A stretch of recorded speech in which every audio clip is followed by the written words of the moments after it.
Assalamu alaikum, dear students. These days, as you know, we are talking about writer's style. And in our last class, we tried to define this style and we discussed do's and don'ts of style. As you know, style is the appropriacy and suitability of your language. When we say language, it means, writers, word choices. Styles actually guides us what words to be used and what not. And we try to define it that according to Swift, style is what? Proper words in proper places. And thinking out into language or having something to say and saying it as clearly as possible.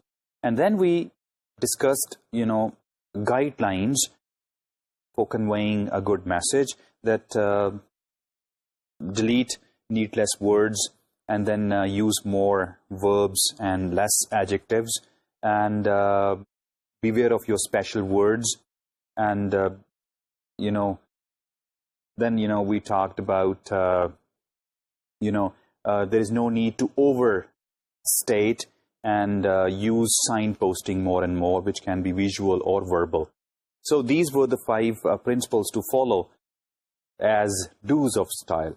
And then we started talking about the don'ts of, style. I mean, the pitfalls of style. And there we discussed most important pitfall, which writers have to be very careful about, is the colloquialism.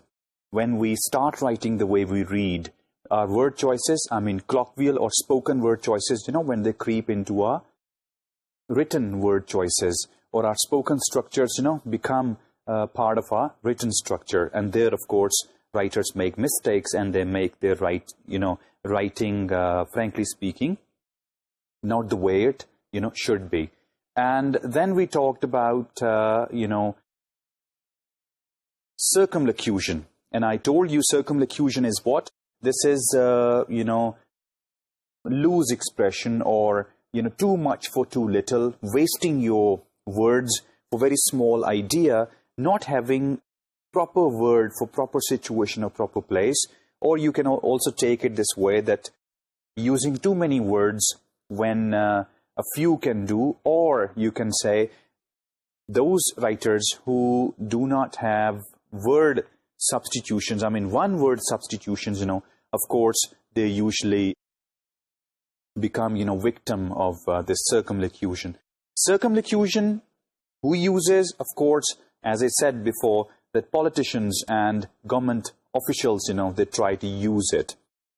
Why they use it? To be, of course, on a safer side, to have more than one interpretations in future if they need. Anyhow, I mean, an honest writer, of course, a just writer is the one who, of course, does not use colloquialism in his writing, does not use, circumlocution in his writing. His writing is very compact, and he does not waste his words.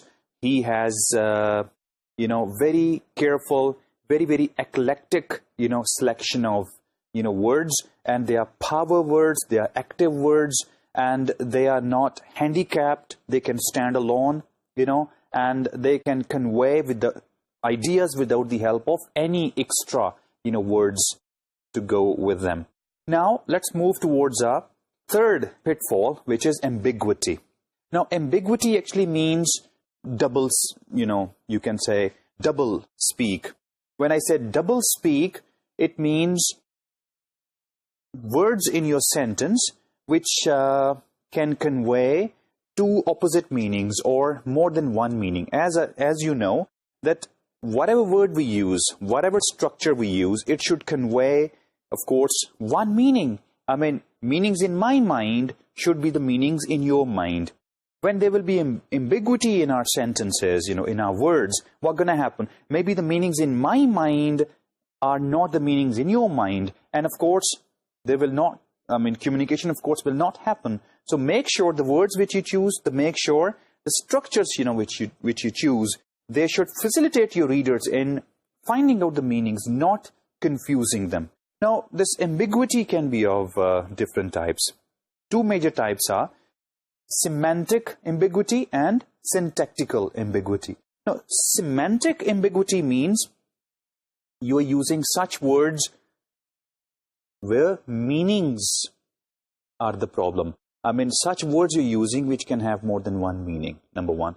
Syntactical ambiguity means you have structured your sentence in such a way that is creating a confusion.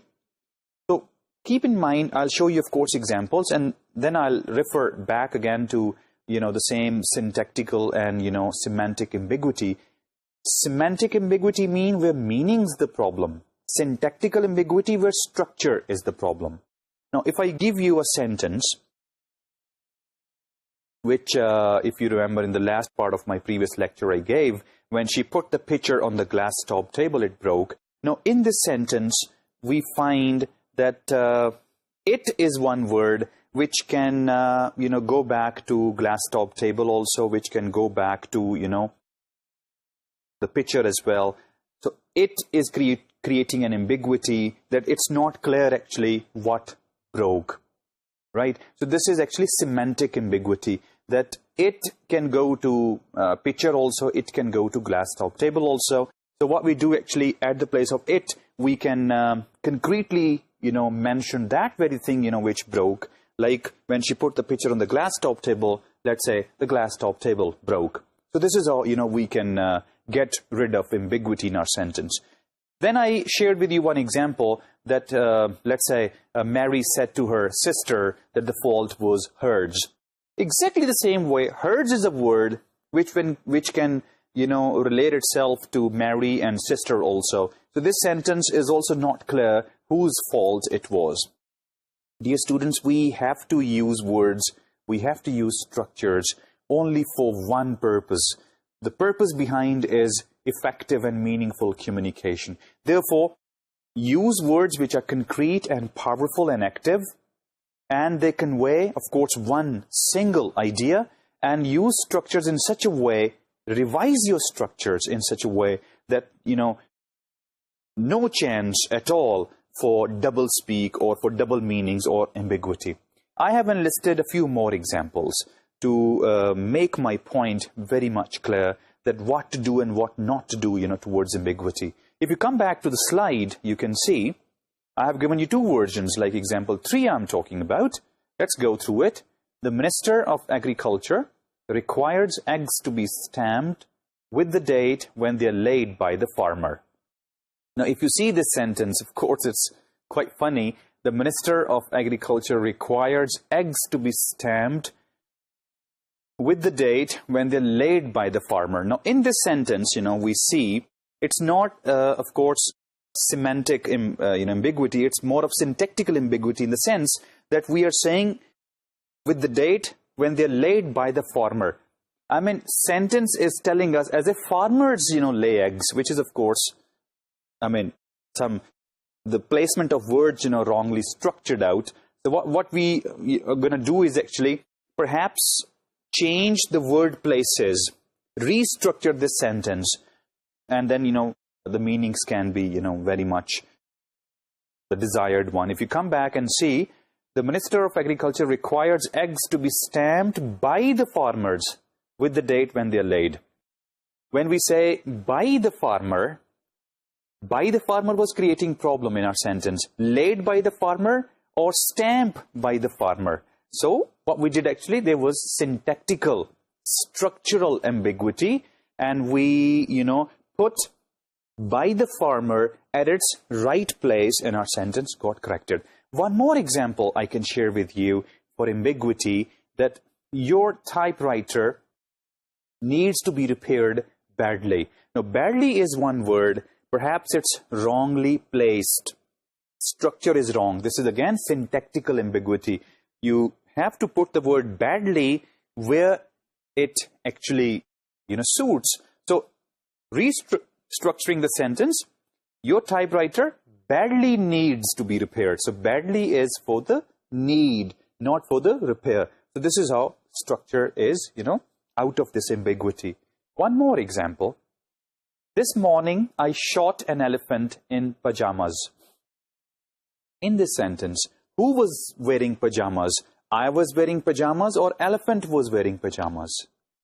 Again, see, something is wrong with it. You have to, make it very, very clear. This is, if I ask you the question, is it semantic ambiguity or syntactical? Of course, your answer is right. This is syntactical ambiguity. Why? In pajamas is wrongly placed, actually. And the sentence can be, this morning, in my pajamas, I shot an elephant. Now, next sentence, our mothers bore us. Our mothers bore us. Now, this is, our mother is subject, bore is verb, object is us. There is no any, syntactical ambiguity. Subject is at subject place, verb is at verb, object is, at object. Problem is with the semantics, actually, meanings. Our mother bore us means our mothers are very boring, or something else we are trying to say. Of course, we are trying to talk about that the birth, stuff. And the real version goes as, our mothers gave birth to us. Look at this. Another important point I should mention here, that, why sometimes we, become a victim of this ambiguity. It's just a game of what you call, perception, or you can say, assumption. Things which is clear, the way clear with me may not be clear with you. Same way with you. I mean, in my mind was, when our mothers bore us, in my mind it was clear that fine, I understand, and I want to say our mothers, gave, birth to us. When I put it into words and I offer it to my readers, a reader's mind may not work the way my mind was working, or the backup information, or you can say the background, which is with me may not be with the readers, right or not? Writer may have a background of that very fact and figure. Readers may not have that background of those facts and figures. So, right message will be, of course, the one which goes with the facts and figures, plus background if needed. So then, of course, ambiguity, can also be removed. One last interesting sentence. Americans are willing to drop nuclear weapons. Now, in this sentence, there are two problems. Americans are willing to drop nuclear weapons. Here, American as a nation, or some group of Americans, or maybe the army of America, and it's not clear, actually. Second thing, drop. Dropping means they are going to utilize nuclear weapons, or they are going to, leave their nuclear power, right? So, I mean to say, give up that nuclear power. So, this ambiguity, we have to remove from the sentence. We reconstruct the sentence with more semantic value, and the sentence goes, the American people are willing to utilize nuclear weapons. So this is how we can, remove ambiguity from our sentence. They say if you one way to remove ambiguity from your sentence, if you remember, we were studying an effective sentence also, try, if there are any modifiers in your sentence, try to put your modifiers very close to the words they're modifying. In most of the cases, ambiguity will be, of course, resolved. Let's move towards our next pitfall, that is redundancy. Now, what is redundancy? Redundancy means repetition of words. When one word is used twice, let's say in a sentence, or when, meanings are repetitive in your sentence. For example, if I say, he is often in a habit of going to the cinema. Now, if you see it very carefully, he is often in a habit. Now, often and habit. Habits, of course, are often, right? So, if you say he often goes to cinema, fine.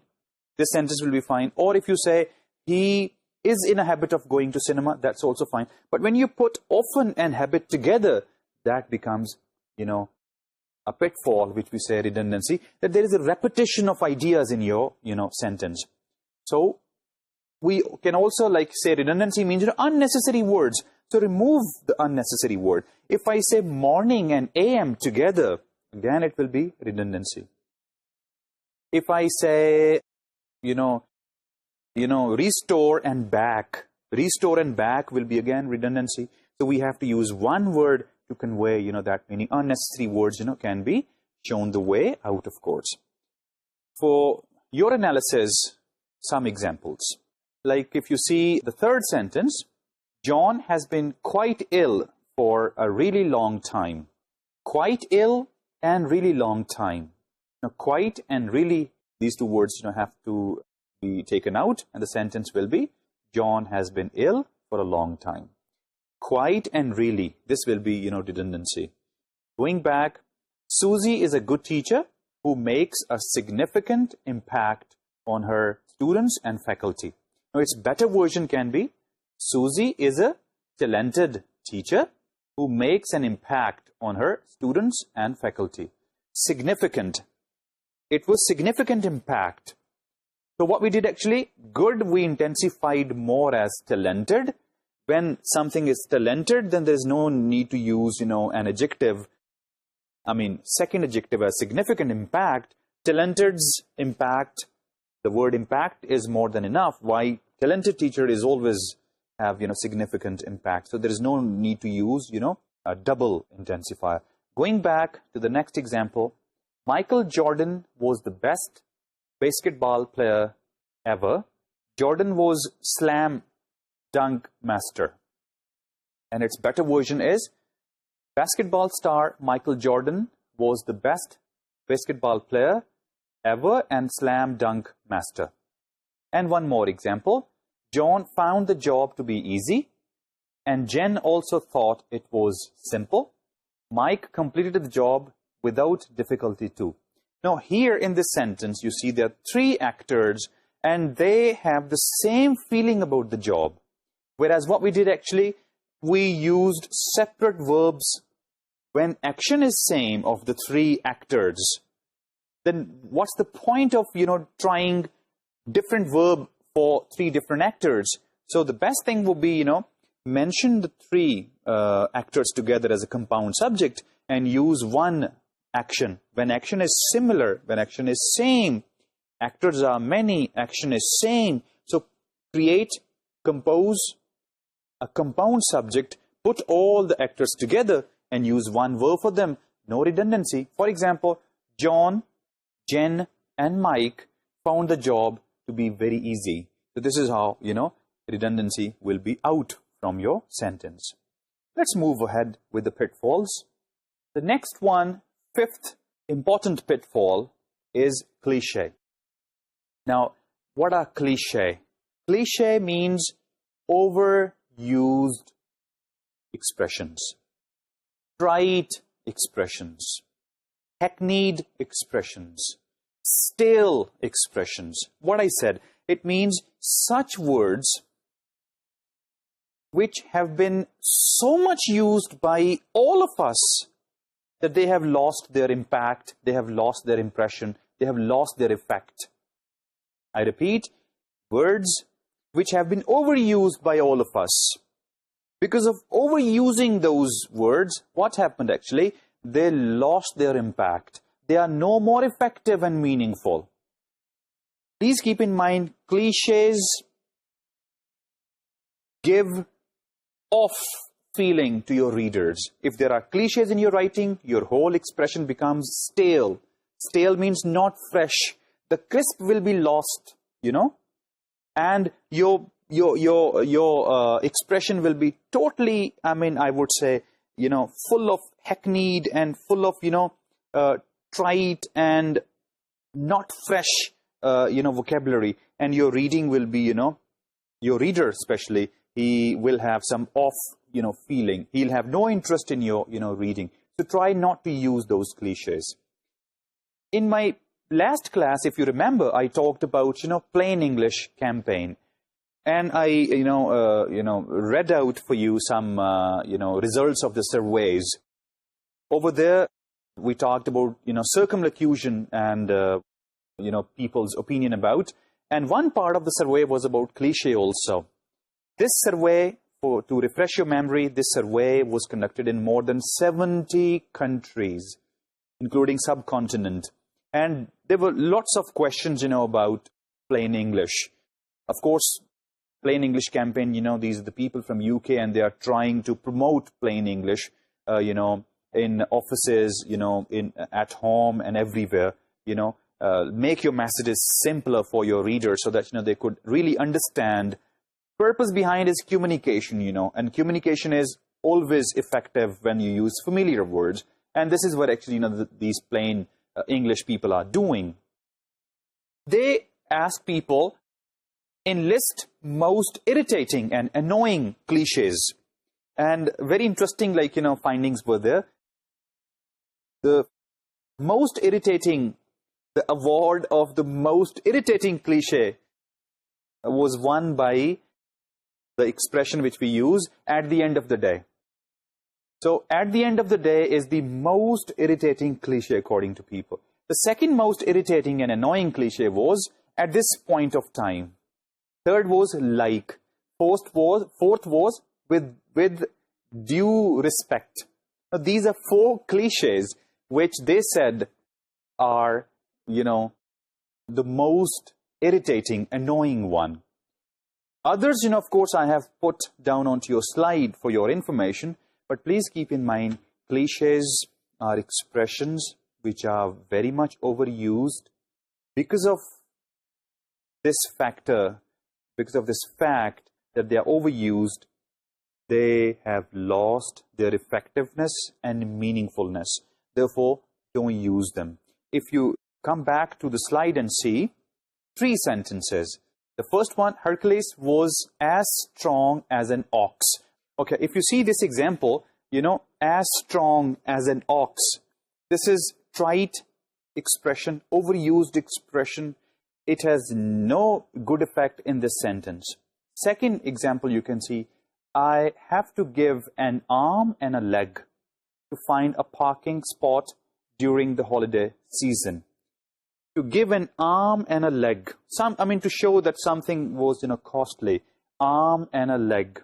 This is again overused, trite expression, and it does not do any good to your sentence. It has to be out. The third one is, there are loads of websites on the internet. What you're trying to say that there are many websites on the internet. Loads of. Now, loads of is, of course, one cliche, which, of course, should not be used. Last time also I used the word be savage again. Again, I'm saying be savage again towards cliches. Don't, give any place to such words which are overused, which are trite, which make your expressions, less crispy, less fresh. Don't use such. Of course, be very careful about. This is what actually style guides us, about what words are proper and what words should be used, what not. So, cliche is something which should not be. So, the remaining, as I was talking about, the plain English, campaign, and 4 topmost, most annoying, most irritating, cliches which I discussed with you.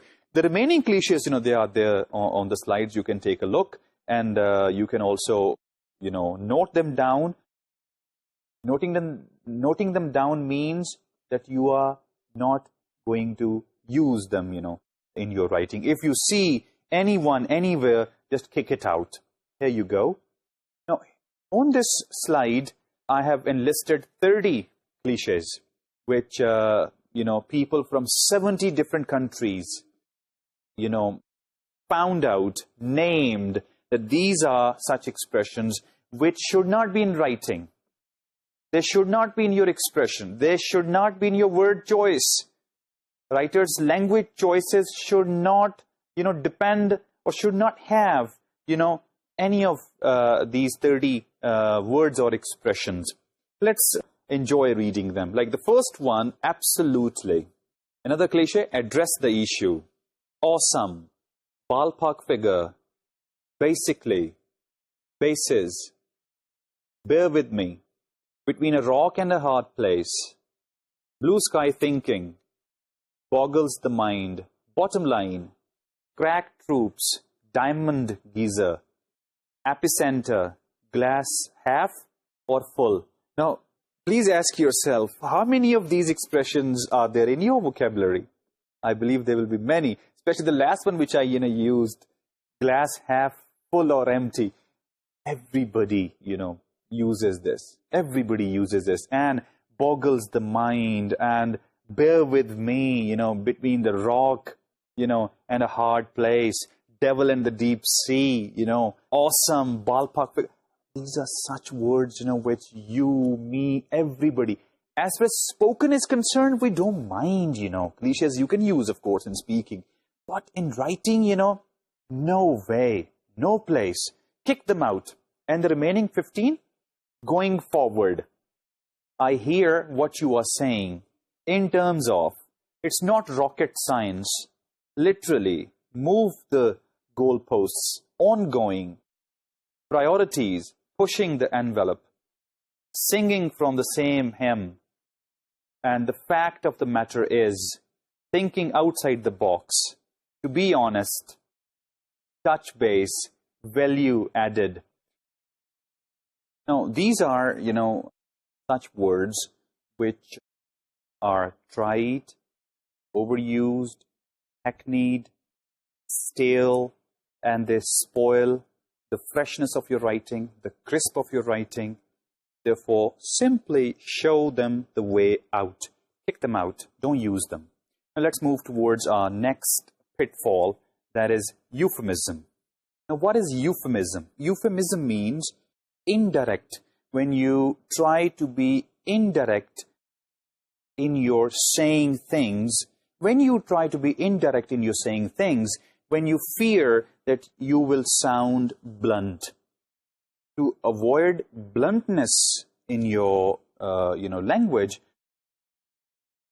adopt or you choose such words or expressions that you may not sound direct or insulting or blunt, then your expressions, become.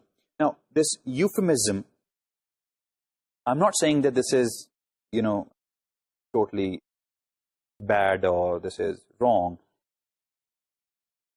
Socially, of course, we use euphemism. For example, when two words, sick and vomit. Now, vomit is a direct and little blunt, word. And an indirect version, or you can say euphemized or euphemistic version of the same indirect is sick. When you say, I feel like vomiting, and the same sentence can be, euphemized as I'm feeling sick or I'm sick. Now, this is indirect. I mean, here, by using sick, what you did actually, you tried not to sound blunt.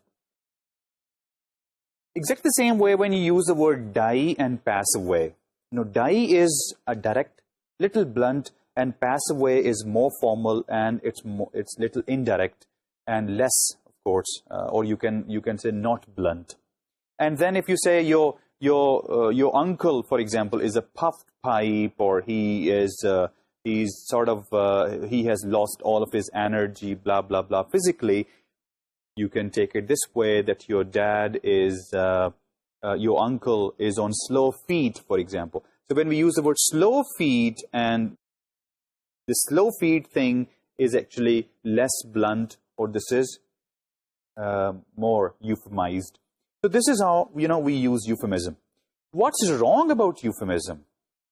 You may say, well, this is the way, language should be, that by using euphemized expressions, what happens, that, or by using euphemism, what happens actually, you rather sound more polite and more, courteous. I agree with you. But the unnecessary use or overuse of euphemism is bad. And this is what actually, writers at times become overused in the euphemism, or unnecessarily they start, using euphemism, or unnecessarily they become indirect. Why to choose, indirect approach where direct is proper? So, overused euphemism or unnecessary euphemism has to be avoided. On your screen, I have enlisted some euphemisms and their meanings, which are commonly used actually. You would see euphemism, the one on your screen I have enlisted. They are very difficult to understand by every reader. yes, sophisticated reader can understand what actually the writer is trying to convey. But a common reader who is actually our target, our point of concern, for him, maybe the euphemism thing to understand will be a difficult job. So if we take a look of some known euphemisms and their easy translations or interpretations, you'll enjoy that. Like the first one is correctional facility. Now, correctional facility, it's direct, easy to understand, meaning will be prison. Now, prison and correctional facility. Now, who will understand that the writer is actually mentioning prison if you write correctional facility? And see more, previously owned cars, used cars. Depopulate, its easy word is kill. Revenue enhancements, taxes. Now, taxes, I mean, at the place of taxes, if you find, in newspapers and magazines, revenue enhancements, for example, who will understand this? And employment terminated, fired. Non-passing grade is failing grade. Pre-need arrangements, burial arrangements. Laid to rest, buried. Pacification is the war. Negative feedback is scolding. Negative impact is hurt. So, euphemism to certain level is okay. Of course, by using this, you will be less blunt, you will be more polite, more courteous, but its overuse is very bad, it's unnecessary. Inclusion in your writing, in your word choice is very bad, I would say rather a sin, because principle is very simple. Be direct where indirect does not do. So be direct. Okay, now let's move towards our next stylistical pitfall, and that is grandiloquence. Grandiloquence means pompous writing. As I told you before, we can have four versions, of the same message. First, I said it was substandard, which is central, and if you, go up substandard, it would be colloquial. Going up, it would be standard, and then, pompous. It means using, in grandiloquence, actually we do not use Anglo-Saxon words, we are using Latin words. Latin words are, of course, bigger in size. They are like, they have more syllables, actually, and, they are, words are not very much familiar, average, reader, of course, will be in difficulty understanding, that very message. Therefore, pomposity, we sometimes call it, ceremonial, language also. Language meant for some special purposes, actually, where a common reader, is not the point of concern. To explain it and illustrate it further, I would like to show you one example. And of course, this example will be a sort of comparison between pompous writing and standard writing. You can take a look on the screen. In this message, I would like you to focus on two things. Number one, the word choice, and then the structure choice. And then its second version we'll see. Like the first one, the luxurious ambience of this exotic setting. Reading this sentence, look at the word choice, the luxurious ambience of this exotic setting. Look at the word choice, look at the adjective, stuff. Compare it, ask yourself what can be the simpler version of the same, the luxurious ambience and the exotic setting.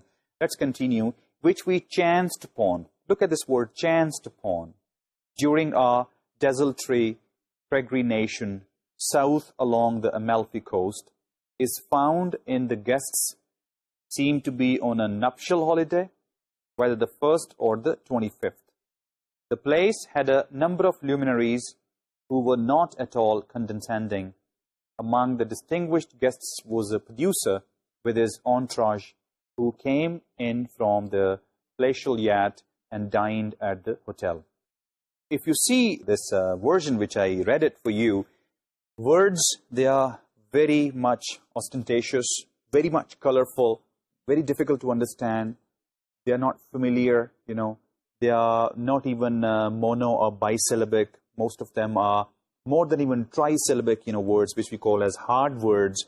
And when you use hard words, of course, the readability, becomes at stake. When we say readability, it means, a common reader will be in difficulty understanding what, you mean, by that message.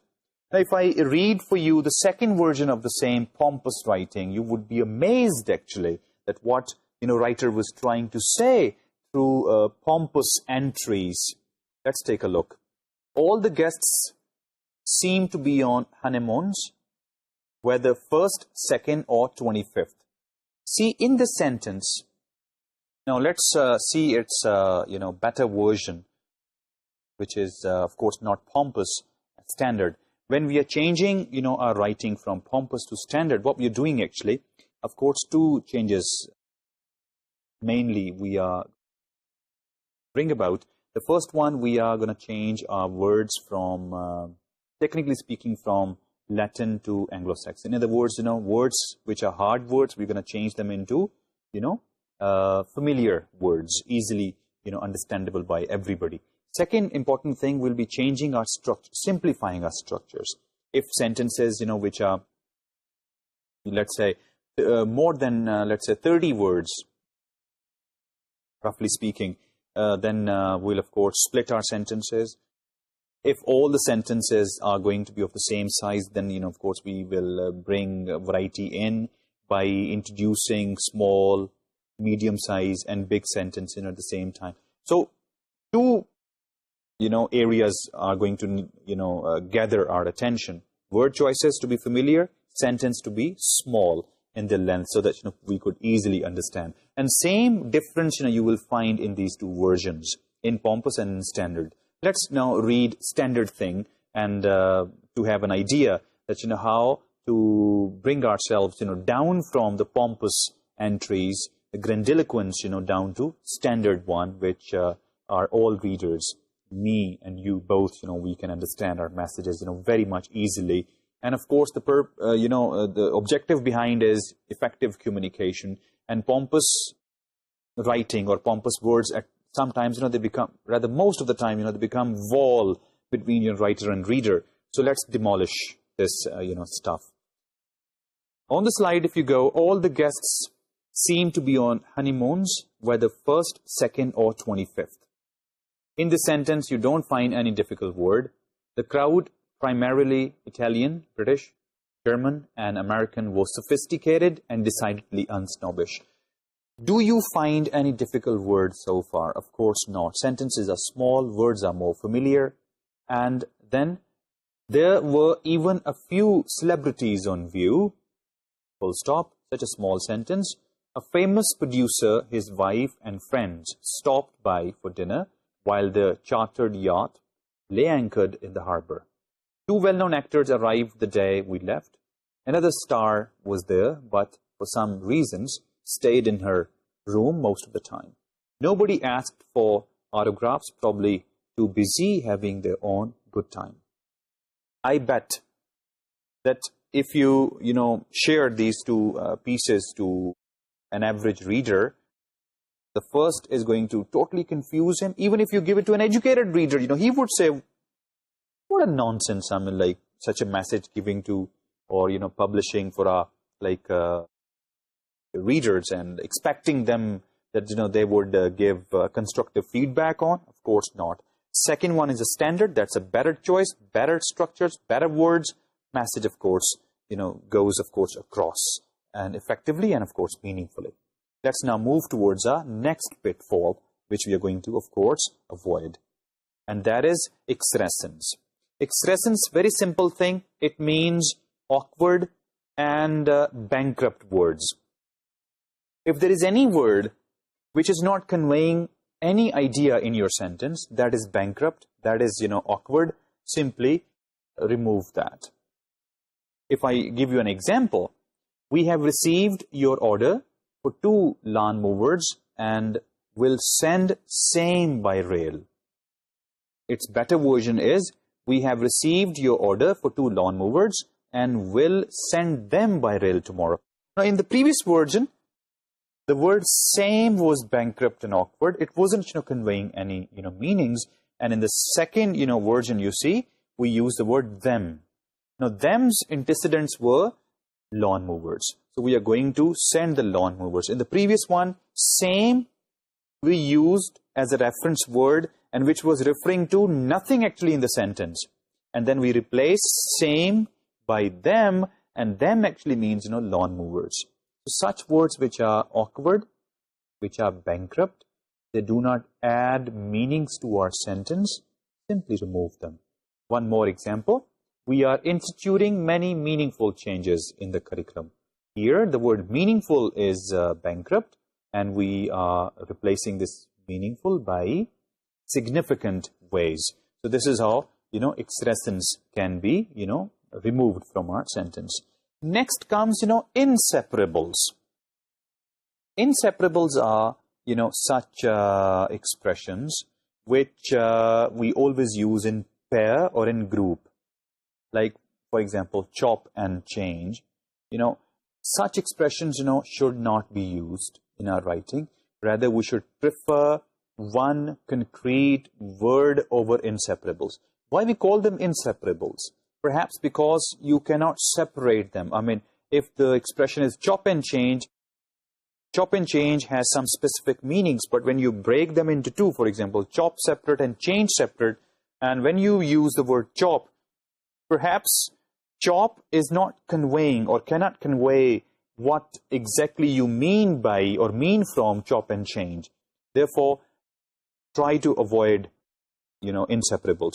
Now, one more, very functional understanding of this, that when, you are using chop and inseparables, and the next time, your writing then reaches a stage where, you revise or you proofread, and over there, like, readability, for example, becomes the question, and you are asked then, to, cut down the word limit, for example, make your expression more concise, then these inseparables will become blocks, actually, stumbling blocks in the way of conciseness.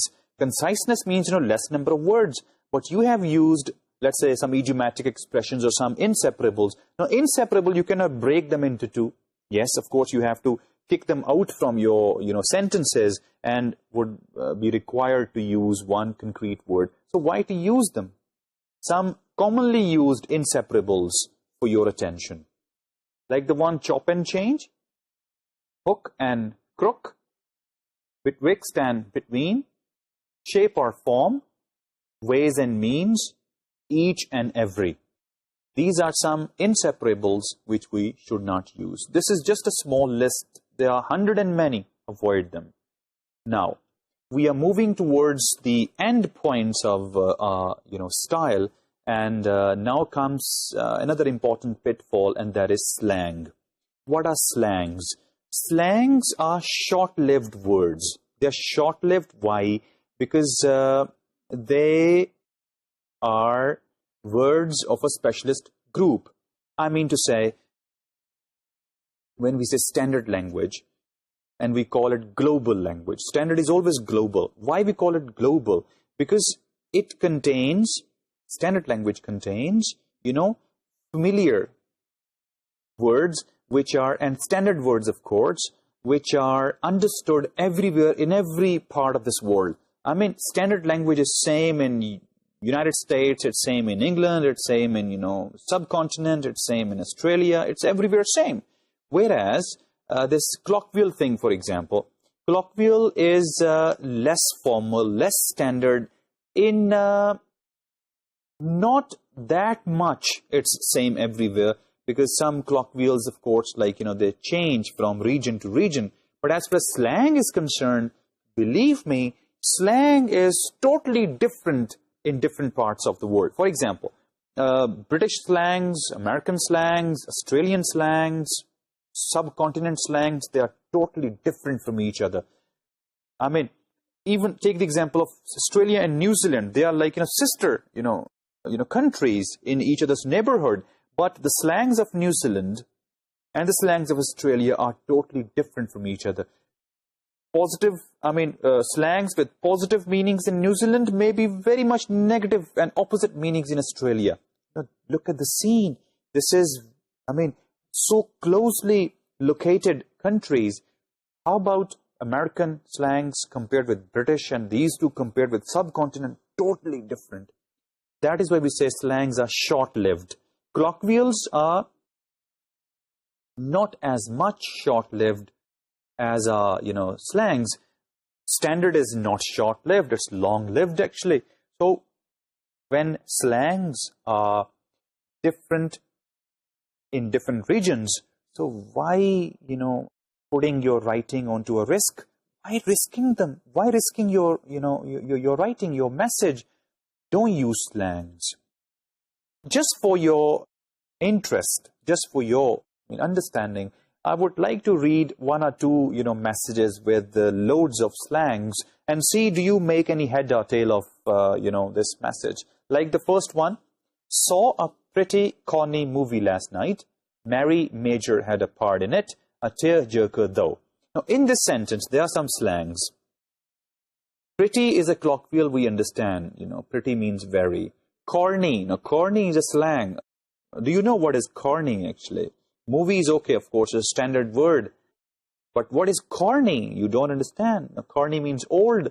Mary Major had a part in it. Now, having a part in some movie is colloquial. We understand that, she had a role in it. Tearjerker, though. Now, what is tearjerker, actually? Maybe you don't understand what is tearjerker. Why? Because it's a slang thing. Tearjerker means, tragedy, tragic movie. So, why using slangs when not everybody, can understand? Another, interesting example. Somebody pinched my brolly when it was falling in bucket. Now, what happened? Do you understand this message? Somebody pinched my brolly. What actually happened? What is pinch? What is brolly? Now, pinch means, to steal, and brolly means umbrella. Somebody stole my umbrella when it was falling in buckets, when it was raining hard, or when it was raining cats and, dogs. So somebody pinched. So in hard rain, somebody stole your umbrella. One more example. Give us a fiver, here you are, smashing tar. Now, give us a fiver, fine. Fiver is, of course, a slang for something, let's say 5 rupees or 5 pounds or $5. Here you are, it's colloquial, fine, we understand. Smashing. Now, what is smashing? Or what is tar? T-A, tar. Tar means thank you. So, I mean to say, standard thing is global, understood everywhere. Colloquial, semi-level. Maybe, maybe not. Slang, absolutely not. You cannot understand slangs of, different regions. That's why you find dictionaries of slangs. We call British slangs, American slangs, Australian slangs. Now, this is what? This is actually a guideline for the travelers. If I need to go to, let's say, England, for example, and I have to socialize over there, I need to have some guide, a book, which could contain possible, British slang, so that, when I socialize with people over there may not be any miscommunication. But in standard writing, there is no space for colloquialism and there is no space for slang. Let's now move towards our next pitfall. This is verbiage. Verbiage means using too many verbs. Principle actually is one action, one verb. If you want to express an activity, you want to describe something, narrate something, very simple thing. Rule is very simple. See number of actions, same way see number of verbs.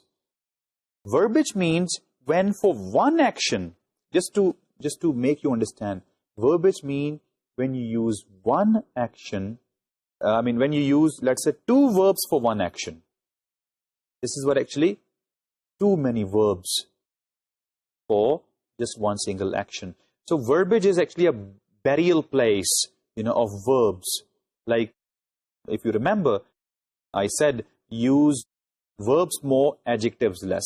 But it does not mean that you start overusing verbs. That would be a mistake. Just to show you some example, should the supply of stickers not be sufficient to meet section requirements, application should be made to this office for a supply of additional copies. Now, if you see this message very carefully, you would find many verbs unnecessarily used, overused, like should is one verb, be is second verb, to meet is third verb, should be made is another verb.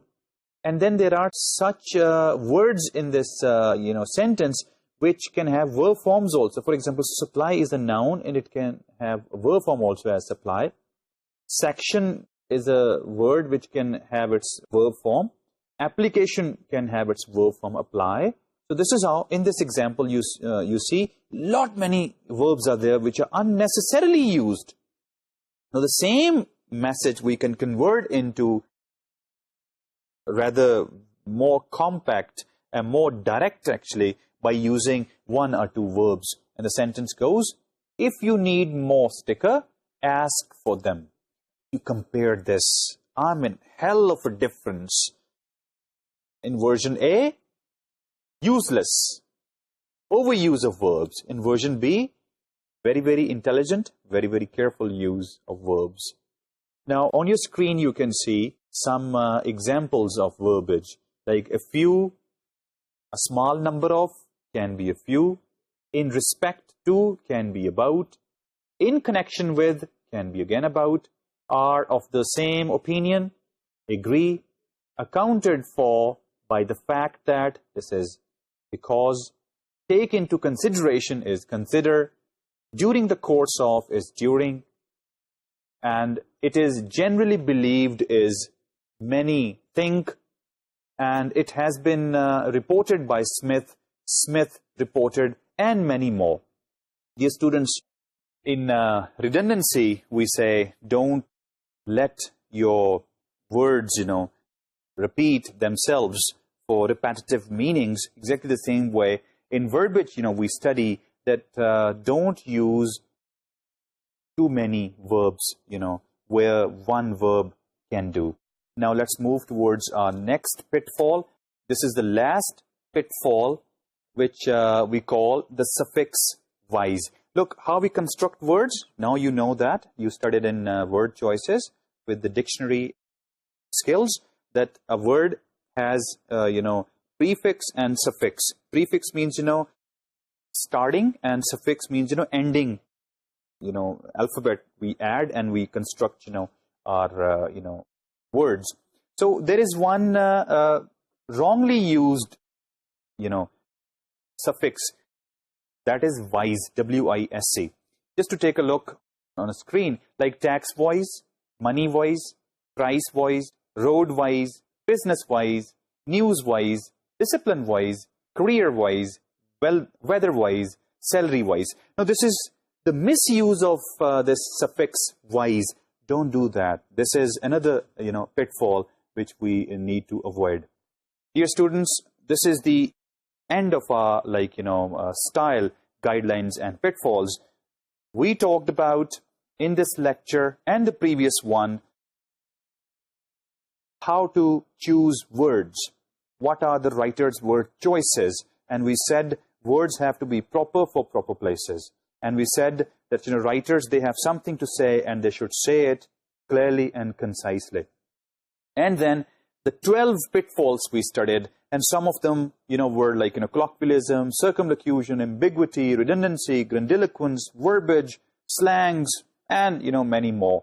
These are the points which we are going to, avoid, which we are not going to, take any help from for our writing. I hope you understood what style is and what are its pitfalls. And I believe now when you go into your writing, these 12 points, you keep in your mind that these are the 12 points which you are, going to not, use in your writing. And especially, when you revise and proofread, your writing, be very careful about, these points and make your, writing crisp, fresh, and very much, to the point to make it more effective and meaningful. Let's call it a day here. See you next time with a new topic. Bye-bye.